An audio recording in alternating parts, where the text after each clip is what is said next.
Thank you for joining us today, and welcome to the very special 14th episode of Warped Wednesday. I'm your Woo! host, Mike Pestilens, with our beautiful, beautiful, beautiful co-host, Wallace O'Donnell. Wallace, my friend, how are you doing today? Oh, I'm doing excellent, my man. So I found out a little bit of news recently. Oh, yeah? Yeah. Tell us. So now that the channel has grown enough, I get access to like analytical data. Tells me what people click on my channel after viewing and stuff like that. And I Oh, was like fiddling the around. YouTube analytics stuff? Yeah, and Yeah, I I was like I fiddling let you around. handle all of that. Okay, what did you find? I will see. I'm not good at this stuff, so I wanted to learn it a little bit better. So I was Okay, getting into the weeds, looking at different like random analytics that would pull up and just kind of like, whoa, sure. what do people like? So there's a section that you can click on that allows you to look at associated searches from people that watch my channel, so I can see what my channel is associated with, essentially, or like what people who watch my channel are likely to watch as like key Okay, yeah, search like terms. overlapping interests. Yeah, that makes complete sense. And a lot of them make a lot of sense. Like 40K is definitely up there. A lot of people that have come to this channel My Lord. initially, like Yeah. but the second thing on the list caught my attention because the second most I'm a little likely worried. I a thing that people watch either like before or directly after watching my videos is ASMR. Really? Yes. So, I think it's, irresponsible of me statistically not to be doing 40K ASMR readings So of basically, you're saying we should be new codex releases. like crinkling paper next to the microphone when we record these videos, or Yes, like this is the talk sound really of closely and slowly. and like, the sound of paint of like me Yeah, yeah. painting my miniatures and stuff like that. I mean, like statistically at least, that it seems irresponsible of us not to be doing that. That, I guess we have no choice. If we get to like, let's say like a 10,000 subscriber goal or something, We do an do an ASMR ASMR video. reading. Yeah. I apologize to anyone ahead of time that doesn't actually like it. It's just what the analytics say, unfortunately. We were all just numbers force us to do certain things. Although there's 100,000 subscriber goal, we can maybe do a bubble bath codex review. Anything's I am possible. I am ready to sell my gamer Bellacore bathwater. I absolutely am ready. So Okay. that's how I'm Cool. doing, Mike. All Let's right, move well, on to you. well, besides spending too much time thinking about YouTube analytics, what else have you been up to this week? Got any hobbying done? Any painting? Been a busy week for me. That's fair. My Warhammer schedule was really packed, not this week, but last week. Okay. And so this week has been me getting caught up on things at our local gaming store, which also happens to be my place of business. That is Tables and Towers here in Maryland. Shout out to Tables and Towers. I'm so excited to come back to the East Coast and play at this Tease up in the tournament. chat. Throw your T's and T's. Throws your And your T's and W's for T's. Warhammers. Okay. No, that's um, awesome. Well, we'll hang in there. No, super excited to come play at the store at some point. mhm. Um, in terms of my hobbying, I've gotten exactly nothing painted, nothing built, but I have done a bunch of list writing and battle scribe, so that counts, right? That's engagement with a hobby. That Um, is. I'm just flipping through trying to find new combos every day. Let's see. I've actually got a like our local groups called like the 40K Fight Club. There's like a Denver competitive 40K scene. They do like open play competitive play nights. I'll be going. I haven't really been able to go much since moving here, just because Tuesdays are a pretty busy day for my partner and I. But coming by tomorrow, I'm gonna get an early game after work, leave work a bit early, and then get another game in the evening. So that should be fun. I'm actually Yeah. gonna bring out I haven't played my Thousand Suns in a while. I'm bringing a pretty fun list, which is Thousand Suns plus demons. Which okay, don't hate me. I get it. Like everyone's tired of flamers, but like they're also like you kind of have to listen. I want them to get nerfed so I can run other stuff just as much as you do. I get it. Yeah, I Yeah, get it. bring a little I fate made a sim. whole video on that here. Exactly, exactly. Um, and I'm also bringing a contingent of Dreadblades because in FLG events, such as LVO and what our local area uses, you actually get the 3 CP refunded for a super heavy auxiliary as long as they share the faction keyword, which Yeah. normally like at WTC events you don't get a refund. But as long as you give your knight the Zinch, one of the Zinch favors, like Mirror of Fates, for example, and your warlord has the Zinch keyword, which obviously being a Thousand Suns army, primarily we're gonna have the Zinch keyword on the warlord's detachment. You get that 3 CP refunded, so you can bring demons and knights for a combined 3 CP or 2 CP for bringing demons patrol. So that opens up a lot of jank. It raises for me the question: if you brought Abaddon, a Dreadblade Knight, and a Demons Patrol, what faction are you if all of them are agents? I don't. That's a good question, actually. I think you 3 just agents of chaos walk into a bar. Yeah, they say hi to the Dark Angel inside. But yeah, no, I think it'll just be chaos. I don't know. So here's the thing about ITC faction rankings: they're all kind of made up, and Yeah. people just game it and just put whatever they want. So I've honestly, seen a if you're lot of not really gaming sure, it, yeah. if you're not sure what to put, just like use a good faith effort, and like no one's gonna get upset at you. Like don't Mhm. like cheat, don't like put your score down as like Adeptus Sororitas for bringing Death Guard. Like you've got like a Death Guard plus demons. I think Death Guard's fine. I think Nurgle is fine. I think Chaos is fine. No one's gonna come hunt you down for whatever you put, as long as it's like a good faith effort to the best of your ability to put something that fits. Right. Like is Abaddon plus Dreadblade War Dogs plus like a demon battalion. That's a demon faction army. Is that demon faction or is it chaos? It's three codexes. It kind of feels weird to put as a demons army. That's not fair Right. to like people playing pure demons.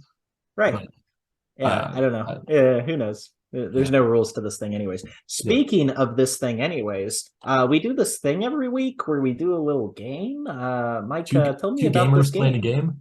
Yeah, 2 gamers All playing right, a game. everyone. What is this game? This game, it's called Whose Relic Is It Anyways? Mhm. Um, and basically the idea of this game is for our competitive players, you may not know this, but in all of the relics and warlord traits and rules in the codex, there's actually fluff text above that. Like it's not just a waste of pages. There's actually some cool words they put above the rules.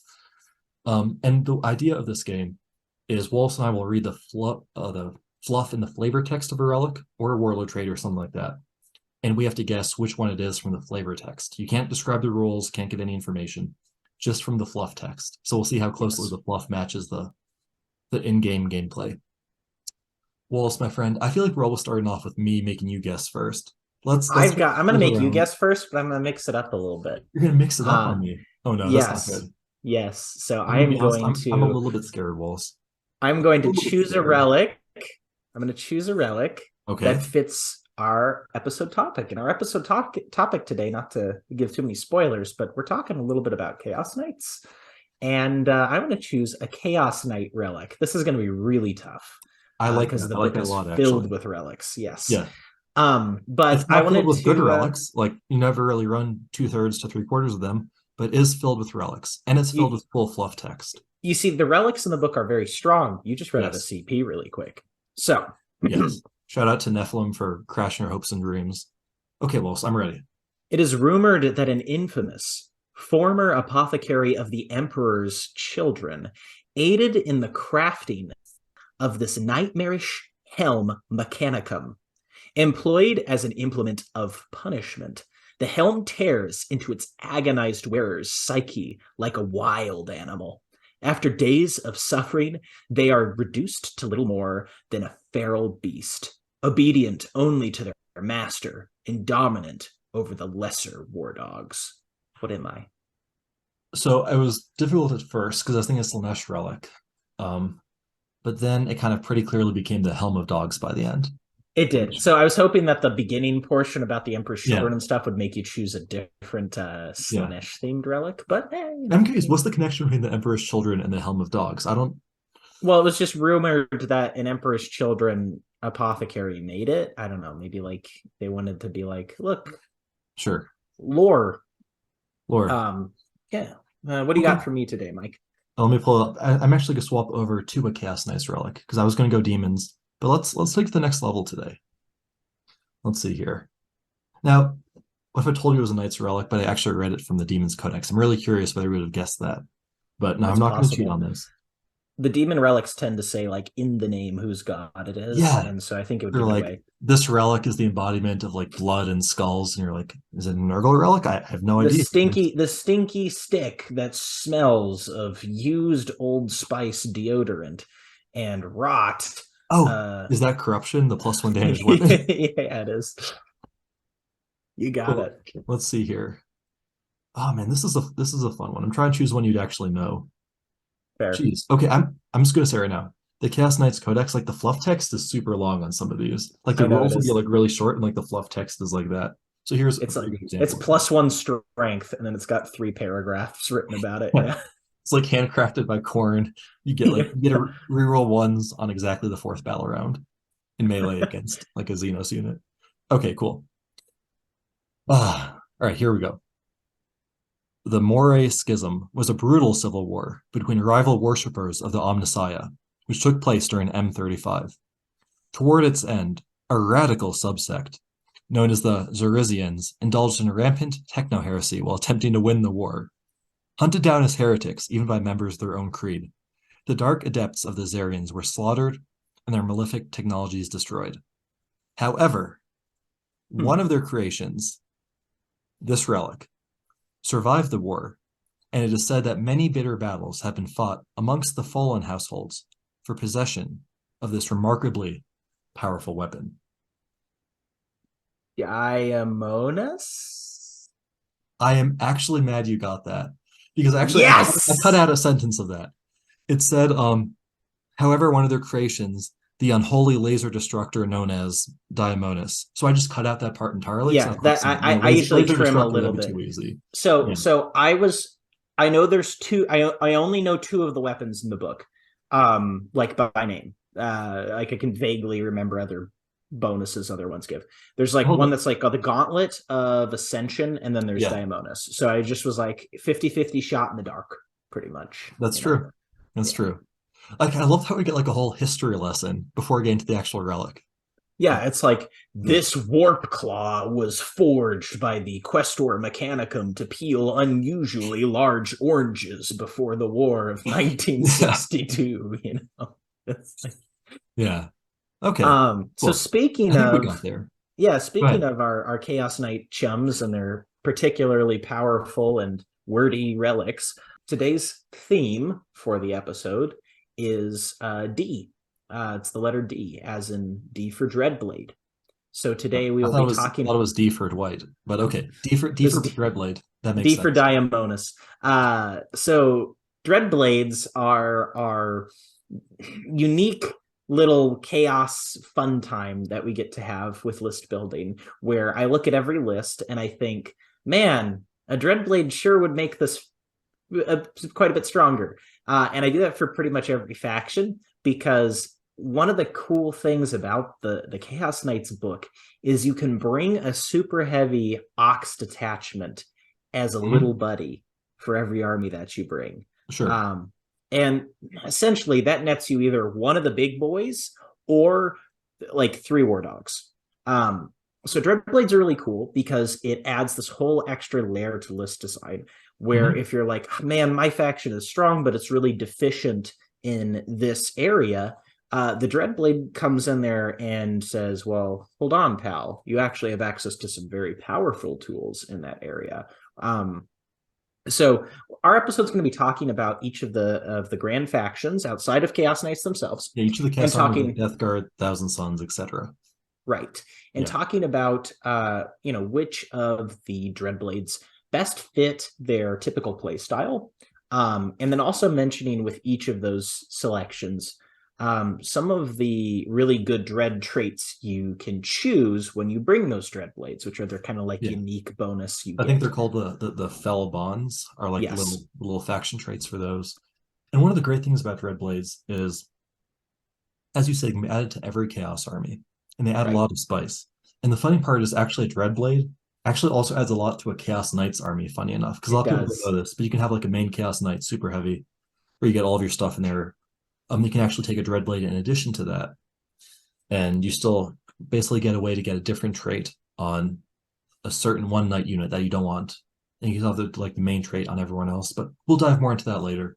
Sure. That's a little up there. Let's start walking before we run.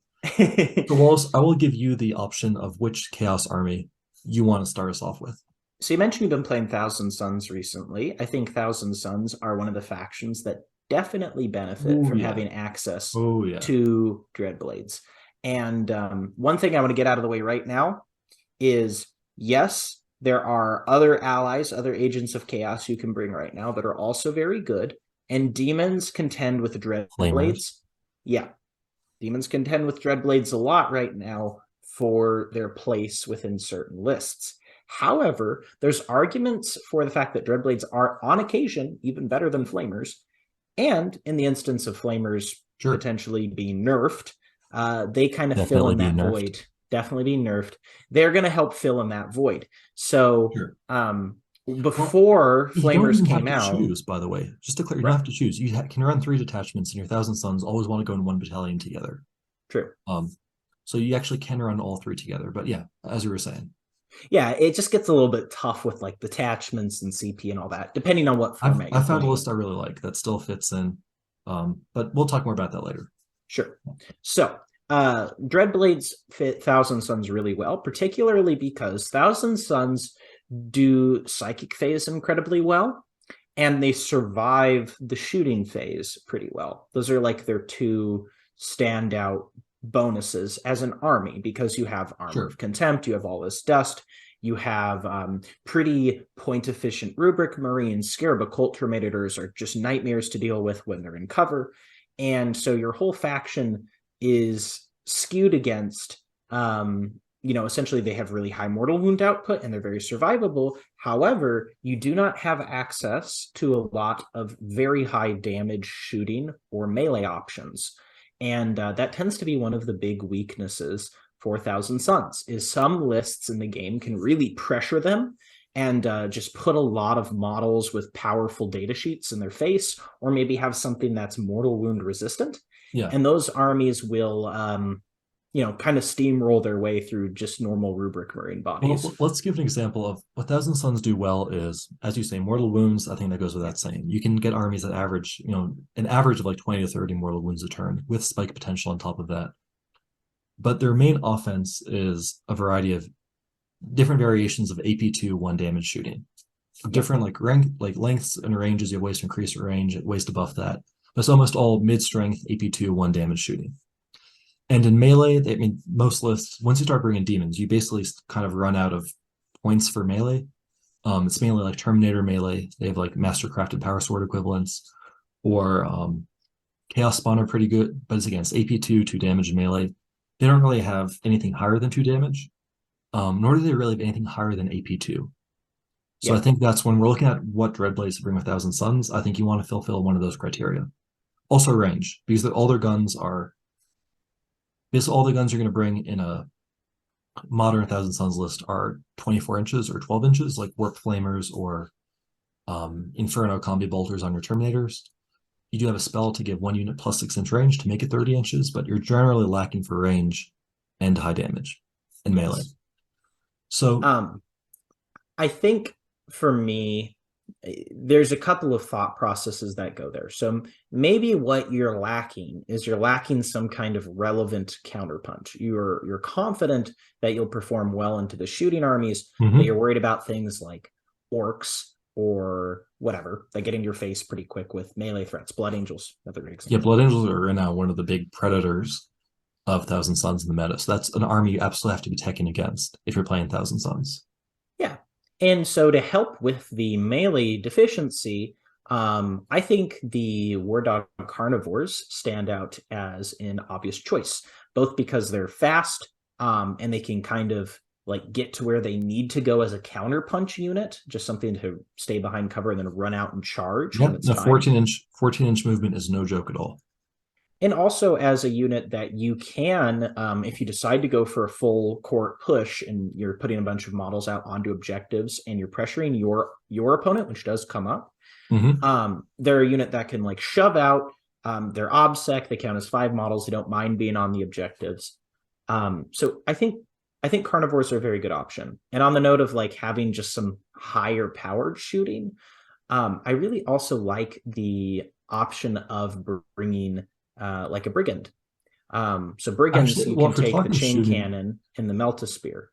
Here's my issue with Brigands. It's one of their guns is basically already what Thousand Sons have infinite volume of already. AP2, 1 damage. If I'm thinking shooting, where I agree with you, Carnivores, I think, are an excellent choice. And by the way, just one thing I want to quickly note here. your War Dogs do retain OBSEC when added as Dreadblades, so don't forget about that. Yeah. I've written a whole article about how like what rules you keep and lose with your Dreadblades in a Chaos Knight Super Army or Chaos Super Army. We'll drop that in the link below. Check that out for like the full breakdown of all the rules available to you on Warhammer.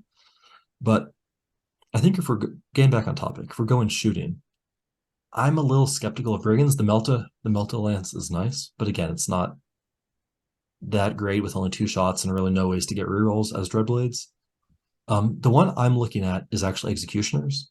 Okay. Because I think it's 60 or 72 inch range. It's basically like the range is basically the board. And that flat 3 damage, that is so nice in Thousand Suns, because you really don't get anything higher than flat 2 damage, even including melee, realistically in most lists. And no, the Exalted Sorcerer staff or Ahriman's staff doesn't count. We're not counting Ahriman's melee as a key part of our game plan. But that flat 3 damage, just chucking down range, really changes how they can play. Especially if you look at a lot of the predators of Thousand Suns, you're looking at things like, I think Creations of Bile, we've tested that matchup.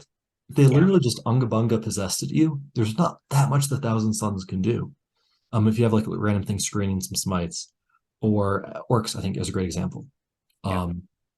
Just Beagles being able to roll up on you, or the Squig Hog Boys just getting tough angles for you to shoot, and then just pummeling you, hitting you really hard the next turn. Really hard. really hard. I think those Executioners just force them to stay back. And again, it's Thousand Suns.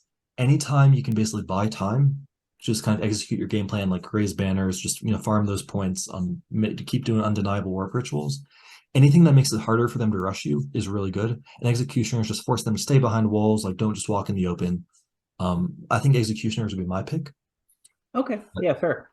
I also want to make a quick shout out here to the Abominant. So if we have a local player who's 1,000. That is spicy. It is spicy. So we have a Thousand Suns player. They're a local player. And they're not bringing this to any like high level tournaments, but they do stomp around our local meta playing this. And what they'll do is they'll bring multiple bricks of Scarab Occult Terminators, or just like a bunch of rubrics, and then one big Abominant. And they're giving that Abominant the Blessing of the Dark Master, just to make it more survivable.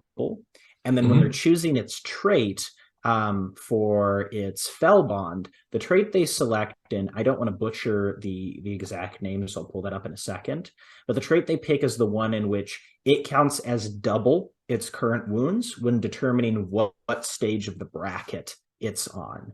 So as your knight gets injured, it brackets. It gets worse at shooting, worse at melee. With this Fell Bond, you count as double wounds remaining. So essentially, you have to be significantly injured in order to consider this thing bracketed. And at first, I was like you. I'm skeptical. I'm not excited about that. I'm not excited about that. It doesn't seem that good. And there are armies in the game that are going to just kind of not care and kill it in one shooting phase. But what I realized is most armies can't do that. And especially if your whole game plan is, I'm going to put 2 CP into rotating my Ion Shields turn 1, and this knight's going to just be very resilient, and I'm going to try to get it favored, because that's kind of how they play it, is they keep it back and they're trying to get it favored. When they get it favored, what they do is they actually push it forward and use it like a weird, gigantic bodyguard for their Scarab squads. And I was skeptical like you, but then I saw them play it in a few games against more melee oriented armies, and there's a ton of those. And as soon as that thing got favored, there was nothing they could do about it. Yeah. So just for anyone following at home, Blessing of the Dark Master is you can't reroll any hit, wounds, or damage against the knight. And that's melee and shooting, just any attacks. And the favored is, I believe it gets trans hit, where it can only be hit on a 4-up, which only hit on a 4, no rerolls. That's already strong enough where CSM have an equivalent ability in Illusory Supplication. You can basically make one core unit or character. Only hit on 4s, no rerolls. On a big knight, that's amazing. But I think that's... So here's my issue with that whole plan, Walls.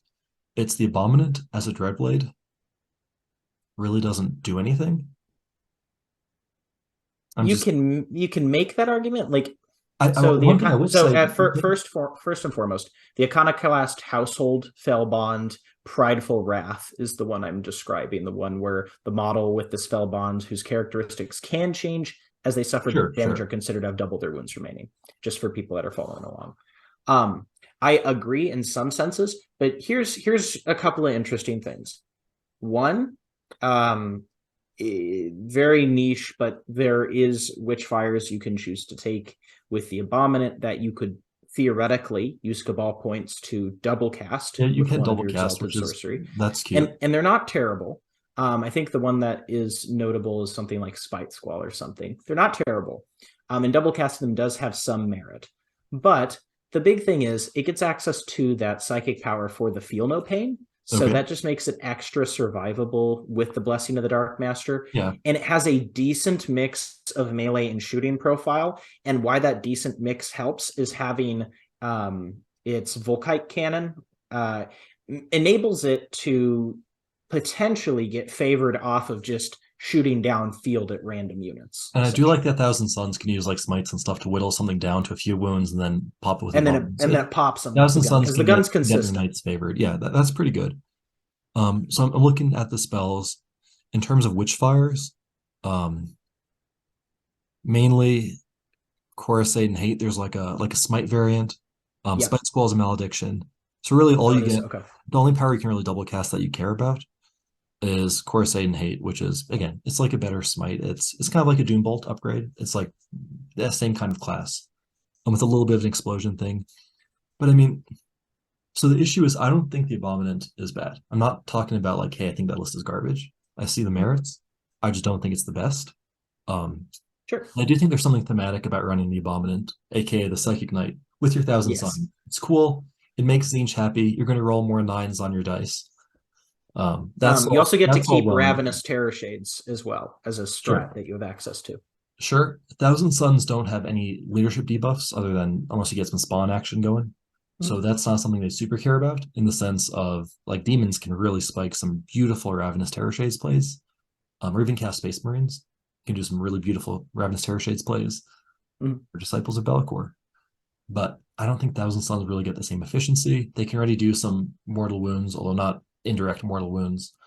Yeah, I'm not loving the Abominant, and I would much rather go with, again, you're looking for really either looking for good melee, which the Abominant has, but it's not great melee for the points. I mean, if you're giving me like 430 points to work with or whatever, the Blessed Abominant is, I can find you much, much better melee for 430 points in Chaos in terms of damage output. The gun, it's cute. I would rather bring a couple Executioners, 2 or 3 Executioners, and give them the Mirror of Fates for the CP regen. Because the great thing is, Thousand Suns have a Cabal to generate. I think it's 4 Cabal points to give you a psychic action which generates CP. Yeah. I think basically if you take that, you're basically getting +4 Cabal points a turn because you never have to do that, or most turns you're not going to have to do that because you can generate CP already. Plus you can often generate CP with Psychic Interrogation. But I think that I like that a lot more. I think the ability to cast, there's a favor dark, whatever it's called, dark favor upgrade to make your War Dog into a psyker. I think that's pretty cool because you can take the Pyro Throne and double cast that. But yeah, I would just don't overthink it. Take the CP regen on Executioners and just make sure there's one. You just play the range game. It'll be alive for 5 turns. It'll basically give you CP, refund the CP if you have to pay for it. Or if you're at an FLG event where you can bring it for 0 CP, congrats. You're literally just, it's free CP. Yeah, and I will say there's a lot more diversity to the way in which you can use the War Dogs because they're obscurable. So innately you don't have to commit them to certain plays.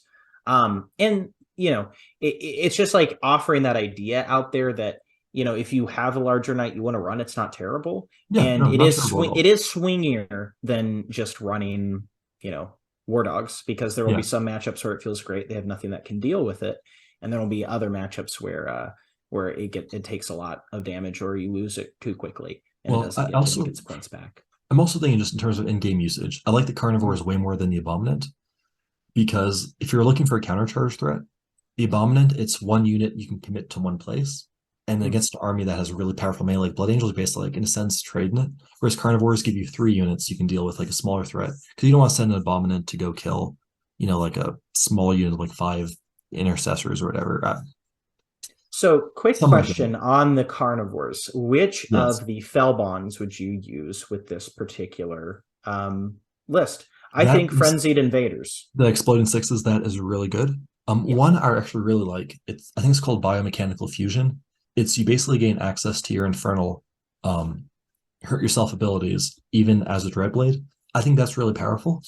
Just because they already move 14, being able to just at any point pop +3 inches to move 17 inches. I really Sure. like that. Plus the +1 to wound, it's not locked to ranged weapons. So, for example, you can make your 3 + D3 strength 12 or 14 weapon. You can give that +1 to wound. So it's only you're wounding things like a land fortress on twos. That's really Yeah. powerful. So you can hit on twos, wound on twos, drop that 3 + D3 damage, and just make sure they really, really connect when you go out to trade them. I think that's valuable. Um, I Yeah, think and minus I one. will say, I'll say the Yeah, one yeah. that gives you sixes to hit, cause an additional hit, which is the Frenzied Invaders. That one in your brain works out mathematically to be very close to just saying you're going to convert all 5 of your hits Yeah. So hitting into on twos, hits. exploding sixes is Not exactly exactly, but 5 hits. almost mathematically. Essentially, there's a higher I think it is, but ceiling, lower floor. The this is higher not a math ceiling, hammer lower floor. episode. Long story short, just think of it as equal. You're good to go. Yeah, and so mathematically, it Yeah, causes them to essentially convert all of their hits. sure. The demonic condition trait could theoretically be better in a lot of instances with a +1 to wound, and just having the utility of being able to instead of going for Mhm. the math hammer increase, go for the speed boost is pretty Yeah. nice. Also, So it's much harder for your opponents to stay out of range because you say they have a whatever unit that they don't want charged by a carnivore, which is most units in the game. Okay, cool. I'm just going to pre-measure to stay out of range. Well, the threat that you could pop the +3 inch move means they have to stay further back, kind of affects their game plan. And again, it's Thousand Suns. Anything that buys you time and stops them from just being able to unga bunga at you, and just lets you farm your secondaries and just put rubrics scoring points wherever you want. I think that's very valuable. I also wanted to give one quick shout out to I think the Ramshackle one is pretty good. Is equivalent of strength 7 or less gets -1 damage. I think that helps a lot. Especially I think with Votan, there's a lot of like medium strength AP2.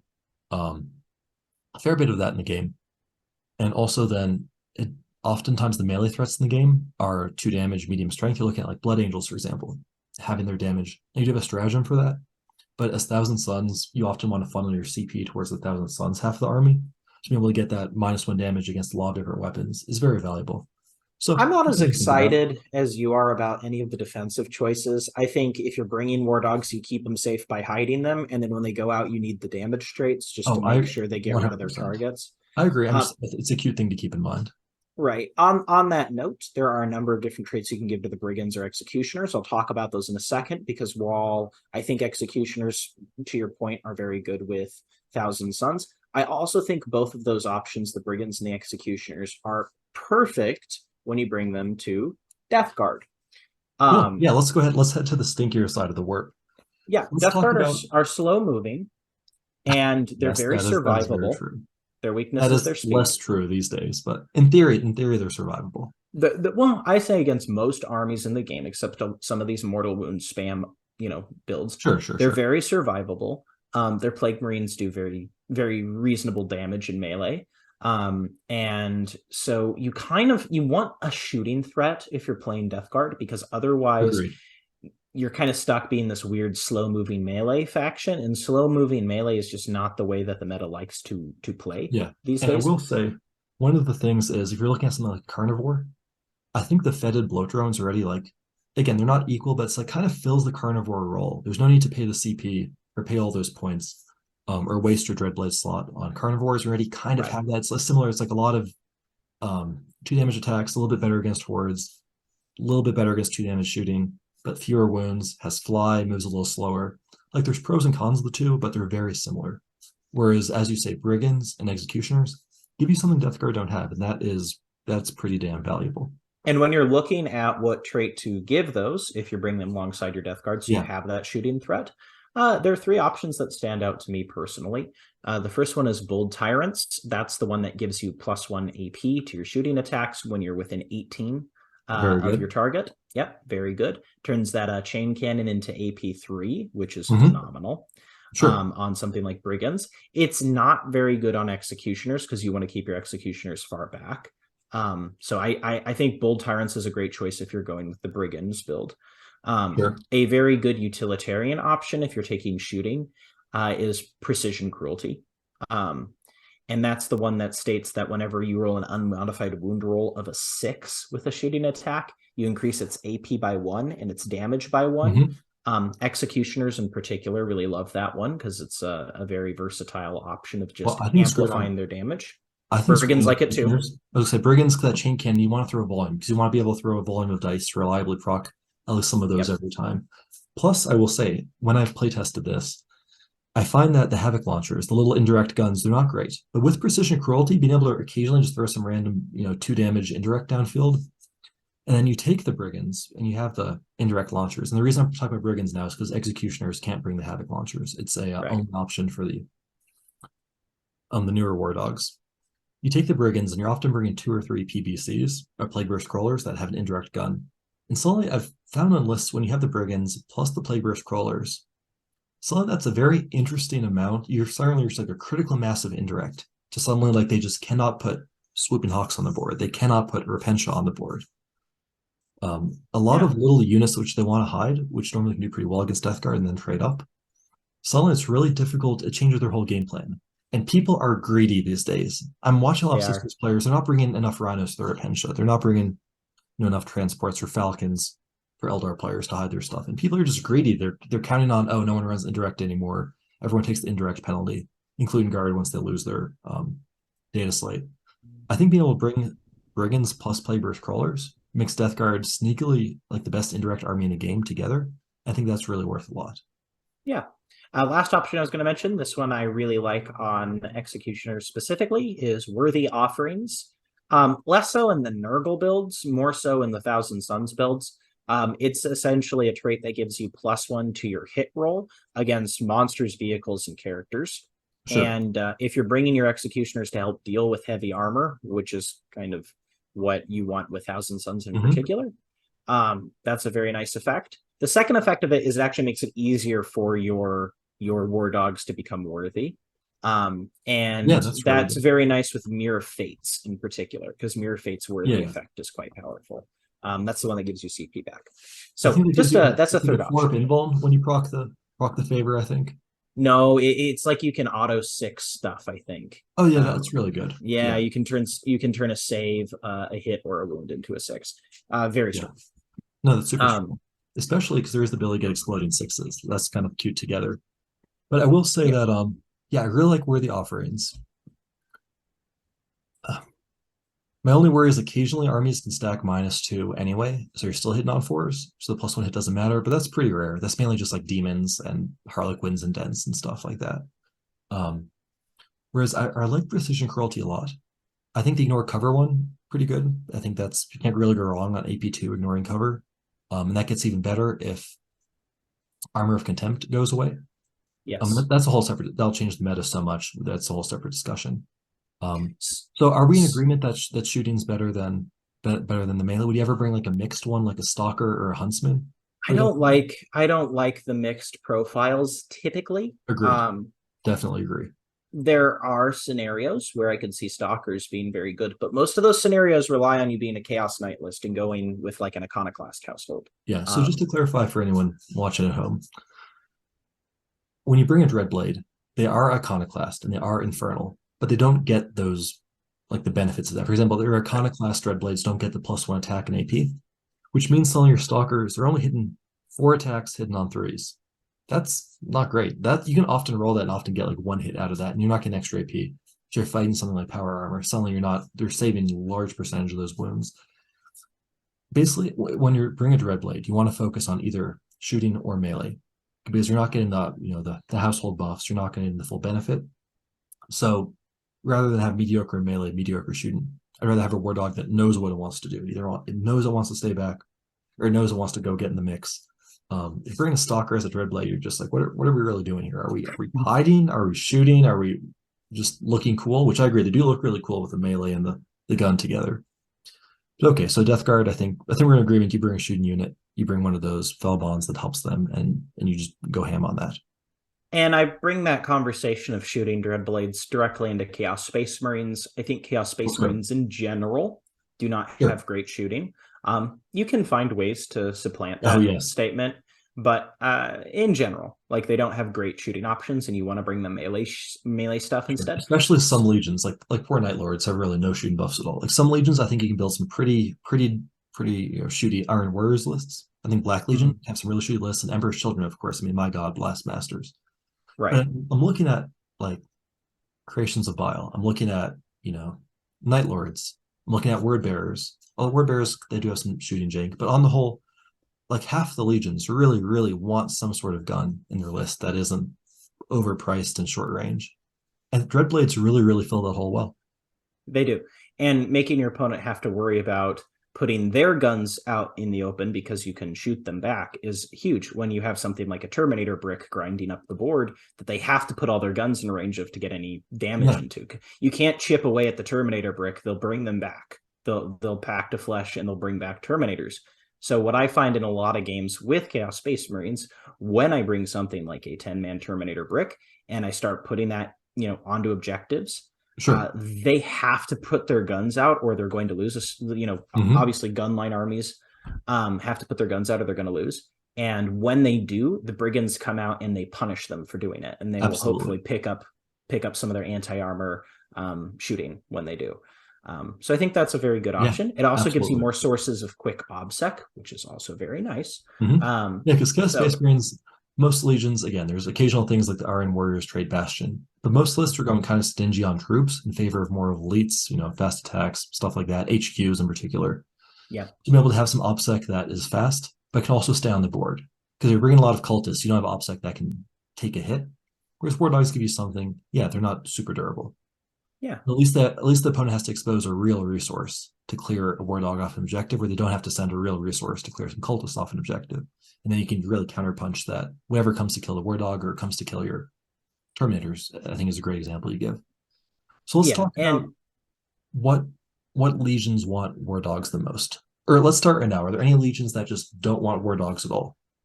I think some of the legions can get away without them pretty well. Like Iron Warriors don't necessarily need War Dogs. They have access to Bastion, which gives them OBSEC on most of their units, which feels pretty nice. And they do have other shooting units who can choose in the place of War Dogs that saves you CP. So So they here's have ignores cover shooting, so it's essentially more threatening than the sure. usual Chaos Space Marine shooting on their units. Yes. I agree. Iron Warriors probably don't. I think there's a cute build that probably does Iron Warriors plus Carnivores. I think that's pretty cute and effective. Mm, But yeah, that's not the legion that comes to mind. I think Emperor's Children absolutely do not. yep. There's like a billion reasons no. One, Blastmaster is already better executioners. You've already got a lot of melee pushing the board. You don't need carnivores. And the other is outside of FLG events where you can bring a knight for free, paying 3 CP is just completely unacceptable for Emperor's Children. They cannot pay 3 CP pre-game. They already have so many good relics combinations they want to unlock. Um, Heck, I'd even rather bring a second patrol to bring more noise marines than I'd rather bring some Chaos Knights. So Emperor's Children completely out of there. Let's see. Word bearers hate spending 3 CP as well. I'm not saying Oh they don't gosh, benefit yes. from Dreadblades, but I'm Yeah. saying that when if you choose to bring Dreadblades and playing word bearers, you're giving up two, maybe three of the best warlord traits and relics in the game. They Yeah. like have some of those. Their pre-game CP expenses are some of the most valuable bang for your buck you can get in the game, like Yeah. legitimately. And No. having to cut those in Yeah. exchange for the war dogs really sucks. Well, I'm thinking Um, word bearers. I don't even know how you could because I'm thinking the auto includes the black rune on your biggest possessed unit or terminators or whatever, the yeah. baleful icon, the Nurgle weapon on your Smash DS HQ or some demon weapon, and then God, there's like You, a million yeah, other you more. want to Like make you want to Reaper make your Hereticus. apostle. Well, Yeah, I'm you want to super make buff your it for Dark apostle. Apostle. Yeah, you want to Oh, upgrade your Master dark of the Union. apostle. Master of the Union Master of with the an auto Union. include because the extra AP and strength on your Demonkin is so good. So there's four basically mandatory things. Yeah, I don't think you can afford Threadblades at all. Sorry, Yeah, sorry, Uh, word bearers. So Which the honestly, they'd rather bring demons anyway, because word bearers are all fanatical. fanatics. They want to bring their demons instead of knights anyway. So For I respect thematic that. purposes. Exactly. Yes. So Okay, we've written so off that four makes sense. bears. So let's talk about RB's legions that desperately do want Dreadblades. I'm curious what you think. I think in general, all of them benefit from them, with the exception of those listed. Black Legion doesn't mind having more shooting. It has decent shooting. Doesn't mind having more shooting. So I think Black Legion shooting is really underrated. Yeah. Because then the Terminator shoot just absolutely way crazier than people expect with the Abaddon rerolls. I Right. think things like there's a lot of units. I think Forge Fiends are pretty good for them. Vindicators are pretty good. Decimators are pretty good with Immortal Wounds. I mean, there's a lot of great shooting options for Black Legion. I think Havoc's, even just autocan Havoc's, just hitting on twos, chucking dice down range for 5 turns. Yeah. Um, it's a thing that's like some of them really need that option, where yeah. I think like Alpha Legion really need that option. Actually, To have I'm something leaning that shoots low on well. Black Legion actually, simply because just like Word Bearers, they super heavily want to spend pregame CP because you're always buying Abaddon's Warlord trait, which means you really have 2 CP to spend on your CSM stuff. Because you're spending 3 on the Knights, 1 on Abaddon's traits, mandatory, and Black Legion because the synergies are so good. Right. That's really painful to do. And you already have some jank you can do with Heralds of Doom. I don't think they need the OPSEC as much as other legions with a Cloak of Conquest. So yeah, I think Black Legion's out on Dreadblades. Right, and that's kind of like they still benefit from it though. Like I could see an argument for a list that centers itself more around its shooting options, and having access to the Dreadblades helps with that, especially if you're looking for specific profiles. But again, like Night Lords and Alpha Legion that don't have as much teeth in their list design, they don't do as much damage, and they aren't as pregame intensive. Benefit a lot from having access. So that's at your own discretion, at your own design. But having shooting threats is never bad in your build, and as long as you're not hamstringing yourself to make it work, it feels pretty good.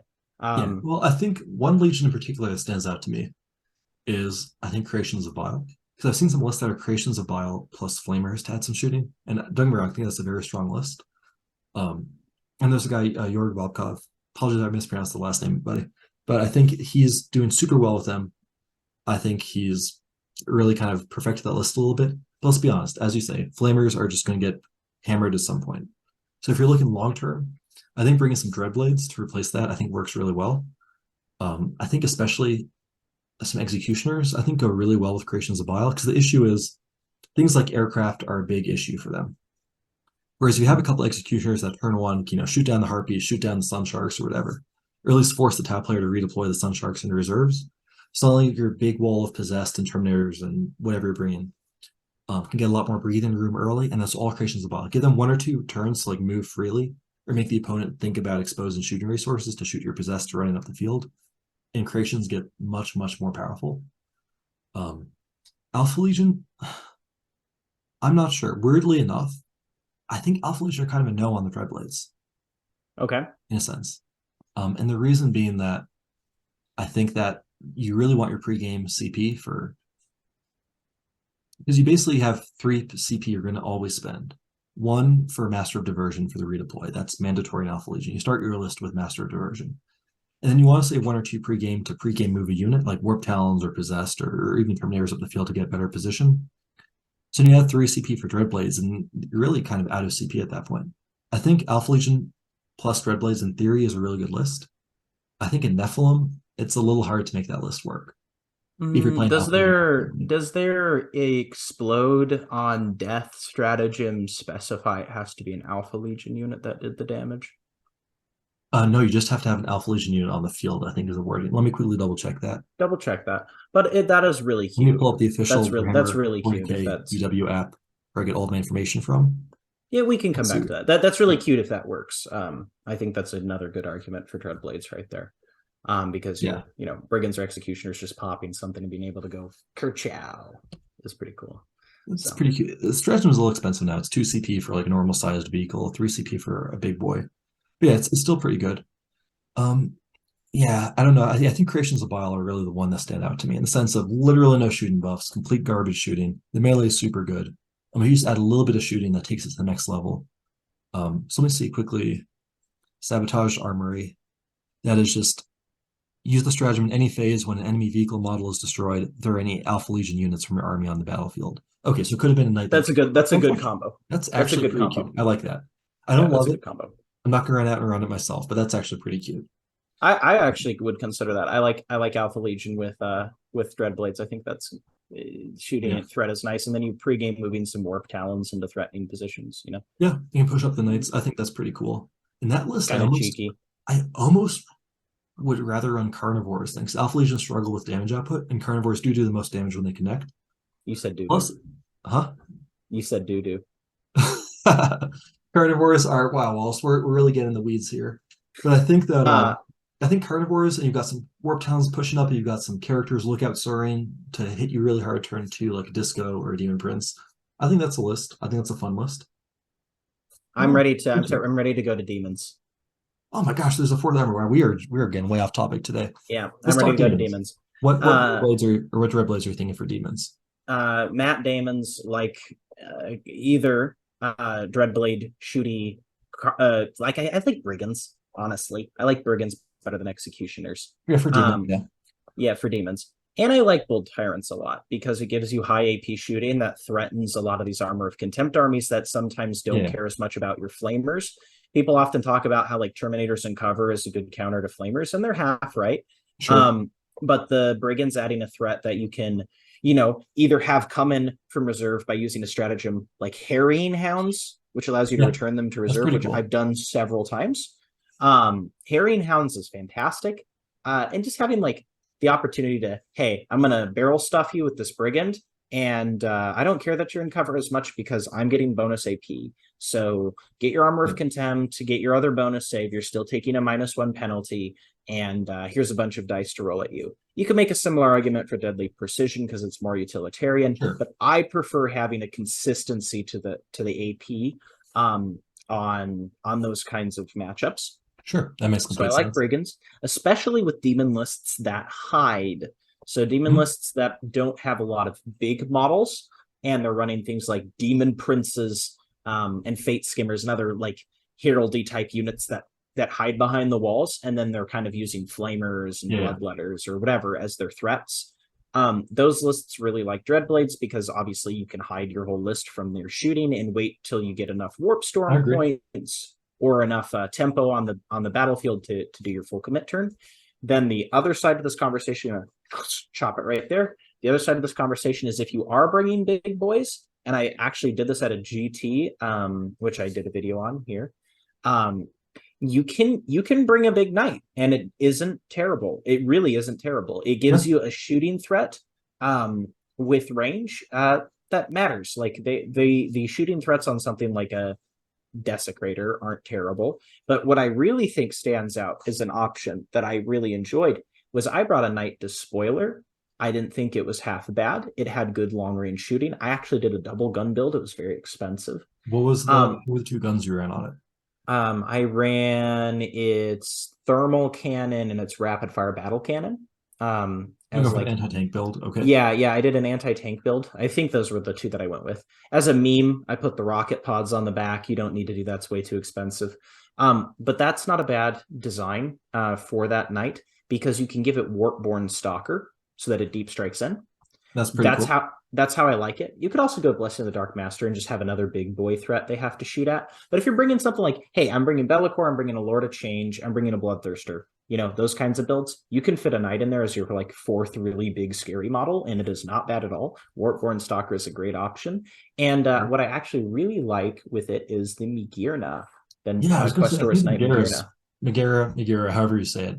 I think that's really cool, especially with Warpborn Stalker, because my worry is I do like it's the only knight that comes with an invuln and melee, whereas now all of your big boys are in demons. All of the demons have pretty good invulns and melee. I think the Lord of Change is a 5-up, but that's fine. Yeah. I think the Great and Clean was a 5-up also. Unfortunately, poor guy. And a Keeper is a 5-up. So long story short, they have a lot of 5-up invulns and melee. Majora kind of fits that theme where, again, you don't present any targets that don't have an invuln and melee for the opponent. Because otherwise, if they have like Univer Pencha, for example, they'll just ignore like your Be'lakor would ever go right in terms of, Despoiler and just chop it up. Or anything something like a Desecrator, for example. Whereas the Majora comes to that 5-up invuln and melee, that feels really good. And it's does have some non-insignificant shooting. That lightning cannon with the exploding sixes, when you high roll that, you really high roll that. Also, the rad cleanser actually is Oh really good into yes, flamers. yeah. The rad cleanser and flamers, It's and not it just also one comes time with for demons. it comes with a rapid fire plasma gun too, Yeah, called the phase the- plasma fusel. yeah, That's also pretty solid. So it has very good shooting. I would say I yeah, wouldn't even say solid shooting. I'd say it has very good shooting. yeah. And then melee is this added layer to it where it's like That flat through if it damage, comes sweet, in, yeah, and if it beautiful. comes in at long bombs its charge out of deep strike, that's great. Yeah, If you start on the table with Blessing of the Dark Master and they're shooting that instead of Bellicor, also great. So demons can kind of decide. If your list is smaller, wants to hide, go with the small knights. If your list is bigger, you're presenting them with a lot of threats right away. yeah. Then you want a big threatening knight to go along with it. I think that's a lot more valuable than I just the will regular say, Dreadblades with it. just in terms of secondaries, I do like the small knights just because they can bring the indirect to just help Sure. farm nourished for terror. Just chuck some dice against like 3d6 indirect shots hitting on fours, or with ballistic skill four, someone's hitting on fives. Some turns that'll do absolutely nothing. And other turns are randomly going to kill like five guardsmen and force them to take morale, and then they run and lose like three guardsmen. Because often you have like combat attrition modifiers, leadership modifiers, and suddenly you've already gone like a fair bit of points early on. I think that's a decent option. But yeah, the big knight, it kind of depends on the rest of your demons list. And that's one of Yeah. those things where demons, they can go a few different directions. You can run disciples to get a mix of big and small. You can go all big, you can go all small. I think they're all actually one of the cool things. Those are all pretty valid archetypes. I think they're all also pretty valid archetypes with your Dreadblades. So it's all about just kind of don't look for the best one. Pick one that you think is good and just practice that one for a while. I think that's where I would go with demons plus Dreadblades. Yeah, I agree. And Demons plus Dreadblades feels really good because Yeah, they do all the things that you need or that you like. yeah, And they're expensive, but so are your greater demons that you were yeah, building anyway. exactly. So Yeah, you have a slot you can find in there if you really care yeah. for it. And then the last Um, codex we'll touch on super briefly here. It's bringing knights and then adding a Dreadblade detachment. I think there's one clear winner where we're going to want to do this, and that's if you're running an Iconoclast household but want to bring a unit of Executioners, just because Iconoclast innately does nothing for your Executioners. True. Because they never really get in melee. You don't care about their melee.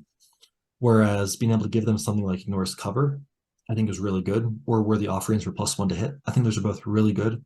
And often, if you're bringing something like Iconoclast, you're going to run usually Herpetrax, which is the more durability. But your Executioners are going to just be chilling in the back the whole time. Like they're going to be the last knights to die in most matchups anyway. So you don't really care about the +2 wounds as much as getting some better damage output. While the rest of your Stalkers and your Abominant and your Desecrator and Carnivore Herpetrax units push up the board. So yeah, I think very clearly if you're running Iconoclast, get some Executioners, just put them in a Dreadblade. Beautiful. You're good to go. And Vectrix really quick. Vectrix, their trait benefits their Mhm. ranged attacks. And they are the best shooting night house, just like Yeah. period. There's not a better night house for shooting. Yeah, the free And rolls they're the one keep it insanely efficient. yeah, they're the ones that give you free rerolls. Mhm. And their shooting is fantastic, but Sure. because they are just a infernal house with nothing else that really benefits, no trait that benefits their melee output. Mhm. They really struggle with finding good melee outside of maybe one Desecrator in Sure. their list or Abaddon or whatever that you have. Yeah. Like you have to have more than just one melee threat, I feel. Mhm. And they just their Yeah. carnivores are the weakest that you can find in the codex. But if you bring their carnivores as Dreadblades, like you bring one unit of Mhm. Dreadblade carnivores with Vectrix, you can choose traits that are much better than the Vectrix trait in that scenario. You can choose exploding sixes, or you can give them Well, the I access to the I will demonic say I surge. don't love that as much, simply because you lose the infernal bonus, so you lose the ability to just supercharge their movement on a go turn. Um, so it depends on the list and play style, I think, a little bit. Whereas if you use them Yeah, aggressively as like push threats, you want the extra range. I think that may even be best to keep them in Vextrix and just kind of accept you're not really getting a Legion trait on them.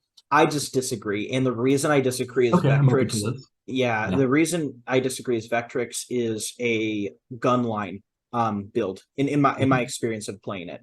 They're Yeah. very about keeping yourself around your Helma Hounds or around your Mhm. Desecrator and getting into positions where you can just roll dice at your opponent because you will roll the shooting dice better than them against like every opponent in the Yeah. game. Even against like new guard, you can outroll them in the shooting phase if you Yeah. set it up right.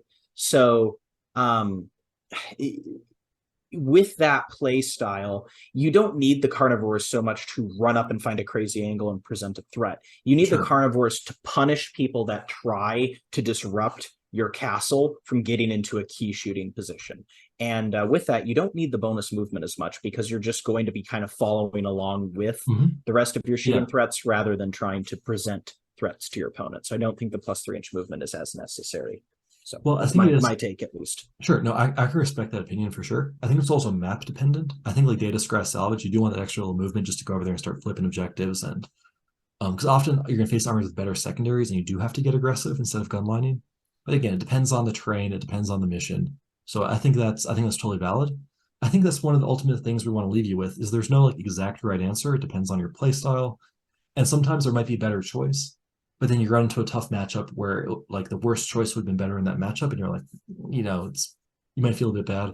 But I think ultimately don't like rack yourself trying to like fully optimize 100% because it's going to vary by matchup and mission. Kind of follow the principles we talked about here.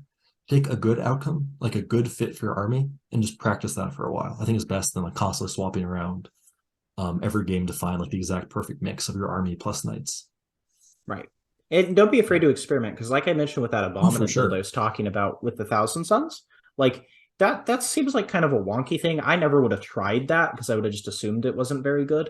And then I saw it on the tabletop. I thought, oh, that actually was that was actually pretty decent. Like that did exactly what this player was wanting to do it for. And ultimately, I think there's no combination of Chaos Army plus Chaos Knights. That doesn't sound really, really, really cool. I will say, as we are leaving today, the best Dreadblade is the one that isn't the Dreadblade, and that is the free House Corvax Knights that you can bring Disciples of Be'lakor alongside your Disciples of Be'lakor, baby. Man, let's imagine if you could bring House Corvax as like just a Dreadblade on anyone.